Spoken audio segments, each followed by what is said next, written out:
কিছুই পারি না সিরিজের আরেকটা ক্লাসে আপনাদের স্বাগত। আপনি যদি একদম ইংরেজির কিছুই না পারেন, এই ক্লাসটা একদম স্কিপ করা যাবে না, প্রথম থেকে শেষ পর্যন্ত দেখবেন। আজকের এই ক্লাসে আমরা শিখবো ডু বা ডাজ দিয়ে কিভাবে আপনি অসংখ্য বাক্য তৈরি করে ফেলতে পারবেন এবং এগুলোর ব্যবহার আমরা কিভাবে করব। হ্যাঁ বোধক এবং না বোধক দুই ধরনের বাক্যই আমরা শিখবো ইনশাআল্লাহ। খুব সিম্পলি আমরা একটু শিখে নিব যে ডু কখন ব্যবহার করতে হয় এবং ডাজ কখন ব্যবহার করতে হয়। ডু ব্যবহার করতে হয় যখন সাবজেক্টটা আই কিংবা প্লুরাল থাকবে, অর্থাৎ একের অধিক ব্যক্তি বা বস্তুকে বোঝাবে, অথবা সাবজেক্টে যদি আই থাকে তবে তার সাথে আমরা ডু ব্যবহার করব, যেমন I do, they do, we do, এরকম। ডাজ আমাদের ব্যবহার করতে হবে থার্ড পারসন সিঙ্গুলার নাম্বারের ক্ষেত্রে, অর্থাৎ সাবজেক্টটা যেমন হি, মাদার, ইট, দ্যাট, প্রতীক, এইগুলো হচ্ছে থার্ড পারসন সিঙ্গুলার নাম্বার, এই জন্য এগুলোর সাথে ডাজ আমরা ব্যবহার করেছি। এবার কি অর্থে আমরা এটা ব্যবহার করি? ডু মানে হচ্ছে করা, আর ডাজ মানেও কিন্তু কোনো কিছু করা।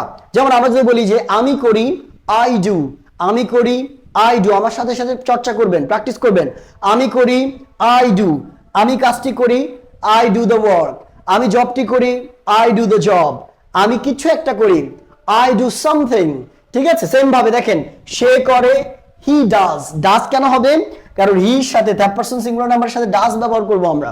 সে করে, হি ডাজ, সে কিছু একটা করে, হি ডাজ সামথিং, সে কাজটি করে, হি ডাজ দ্য জব, সে কাজটি করে, হি ডাজ দ্য জব। এইভাবে আপনি কিন্তু করবেন।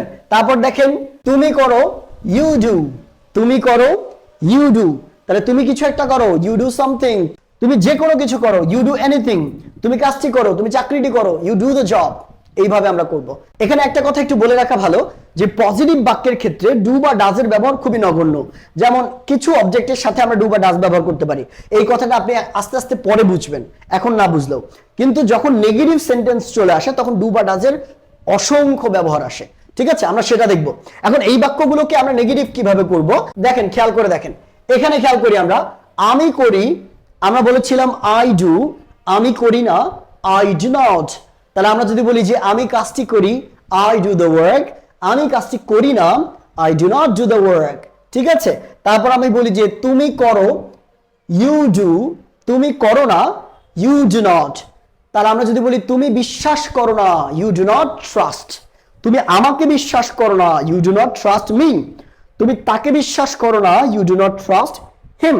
এইভাবে। ঠিক আছে, সে করে না, হি ডাজ নট, সে করে, হি ডাজ। তাহলে আমরা যদি বলি যে সে কাজ করে না, হি ডাজ নট ওয়ার্ক, সে অপেক্ষা করে না, হি ডাজ নট ওয়েট, এরকম হবে। সেম ভাবে, তুমি করো না, ইউ ডু নট, তুমি গণনা করো না, ইউ ডু নট কাউন্ট, আমরা